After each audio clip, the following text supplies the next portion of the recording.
It might feel a little odd to say this, but when I got done watching Superman, I can honestly say I felt a strong sense of hope. Something I haven't really had the chance to feel a lot in the last 7 months, with the exception of my son. I went to Superman as blind as possible. I had seen the first teaser trailer, but that was about it. I wanted to really give the movie a chance to really blow my mind with story beats and things I hadn't seen before, and we went on an adventure. This movie might have unironically saved a generation of young men from becoming douchebags by giving them something to latch onto, an example to follow. Lastly, this movie talks about topics that need to be talked about. Some may not want to see politics in their films, but the fact of the matter is that they are a role in this. I want to focus on the lessons that we should be taking away. How Superman, or Kal-El, or Clark Kent, however you want to call him, breaks the cycle. He doesn't listen to his parents and their views. Kryptonian parents. He doesn't listen to their views. He wants to go forward and try and help people, all the way to Lex Luthor and his massive inferiority complex that damn near results in the destruction of the entire city. Lastly, I'm going to work on a longer form video, kind of touching on the topic of, wokeness in comic books, toxic masculinity versus positive masculinity. Well, I'm planning on getting into that in the future. But when you think of what it means to be a man, Kal-El really does embody all the traits that a man should carry. There are these memes that have been floating around. There are these memes that have been gaining traction over the last, 2-3 weeks.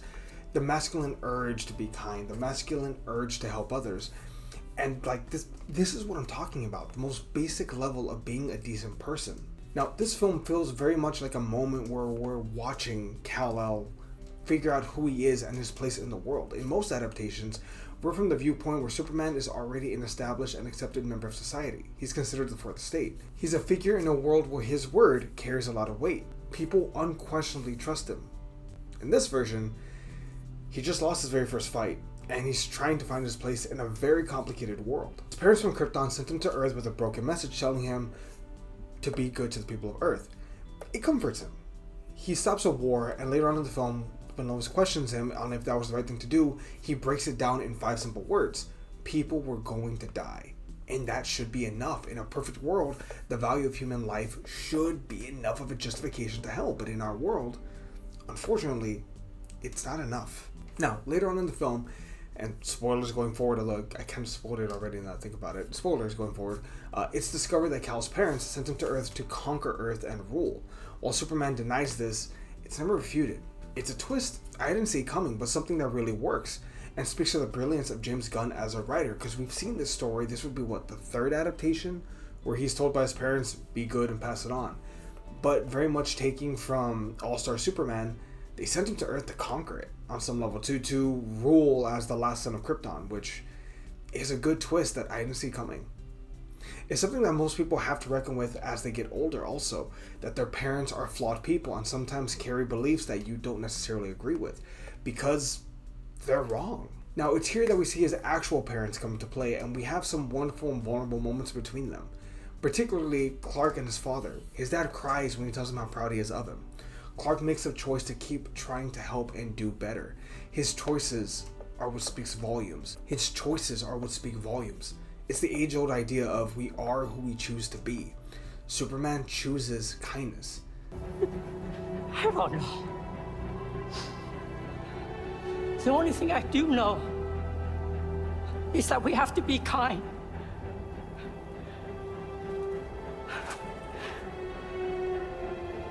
Please, be kind. James Gunn is well aware of the old trope. Every hero is only as good as his villain. And Lex Luthor in this film is an S-tier hater. And it's almost sad because, with all his resources, realistically speaking, Luthor could save the world. He could solve world hunger, give the world peace, and then he'd be remembered more than any hero, more than any man. But no, instead he chooses to use his brilliance to try and kill Superman and create a pocket dimension that almost wipes out an entire city.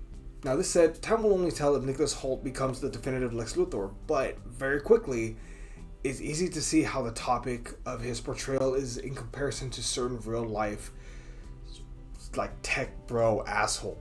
I'm not going to name names, but y'all know who I'm talking about. That asshole. Now, while Jesse Eisenberg tried it his way, this way might actually be better. This version of Lex Luthor lacks any kind of humanity, and yes, he has his loyal followers, but on a worse level, the guy creates a pocket dimension to be used as a jail specifically for metahumans, right?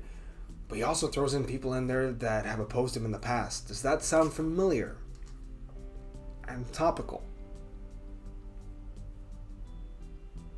Now, you would assume that he's all alone, but his followers willingly do all of his bidding without question. No matter how many lives might be lost, he lacks empathy and compassion, and what may be more terrifying is the fact that there are people willing to listen to him.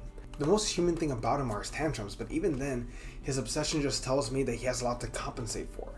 Now, let's talk about the Woman of the Hour. While some people may see Lois Lane as an initial opposition to Superman since she's kind of wary of him stepping in, to prevent a war, plus ethically it's kind of complicated that Clark Kent writes his own puff pieces, I think she's better than that. She holds her ground with the Man of Steel and pushes him and questions him. Two things. One, that's part of a healthy relationship. You don't want a yes person, you want someone that's going to hold you accountable. And two, she's never scared he's going to lash out at her. She has her own agency and is actually an important part of the story in exposing Lex's scheme to the world while also taking it upon herself to try and save Superman. She does that of her own accord. That makes her a great character. She has agency. Metamorpho's character in Superman cannot be understated. While it's very obvious he's being held because of the way he looks, it's also plain to see what stand-in he is. He is judged based off his appearance, even though he is very obvious he is scared and values human life. None more so than his son. He cries, and that's not nothing. It is masculine to value human life, and it's masculine to love your kids and show them that you love them. That's a good trait. All this to say, Mr. Terrific might be the real MVP of this film.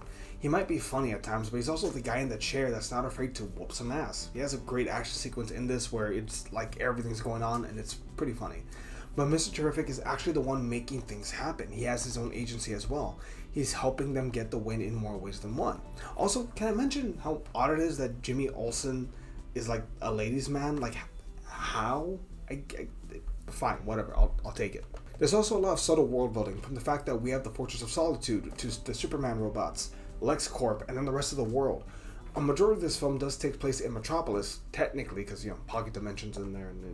Anyway, I appreciate the fact that they're fleshing out the world properly. There's also the brilliance of the third act when Superman has to spin multiple plates and he needs the help of others to get the win, because sometimes that's what it takes.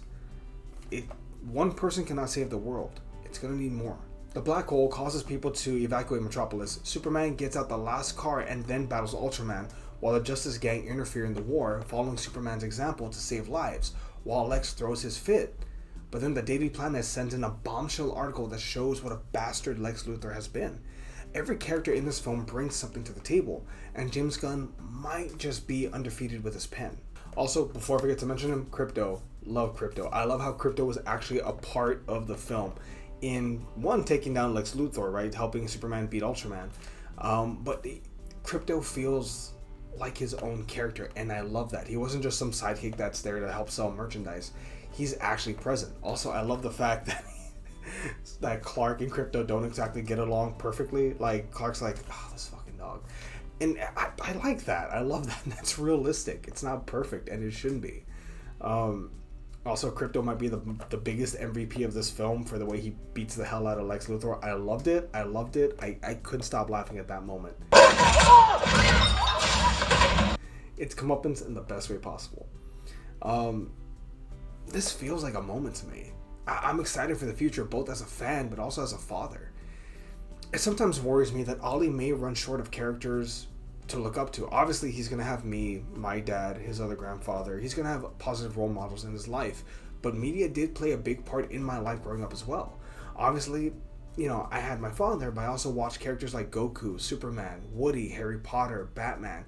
Characters that were brave, kind, and tried to do the right thing. Characters like this give me hope that Ollie can see the same thing in the future. I know Bluey's like a big thing right now. I've never seen the show, but from what I understand, it is a positive example of what masculinity is. I just hope we have more of that going forward. For me, at least, as you cannot tell, I love this film. It's a 10 out of 10 for me. I know I didn't dive too much into the plot, but honestly, this review is already 6 pages long. If you want to hear about the plot, you can listen to one of our 2 reviews that we're going to be doing, because this movie is too good to only have one.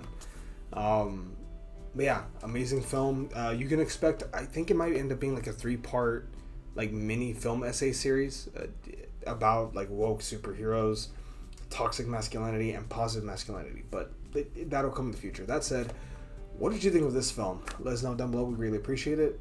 And we'll catch you all next time. We'll see everyone. You know what? Different send off. We'll catch you all next time. Be kind, everyone. Ah, that was cringe. Or is that the real punk rock? I'm keeping all this.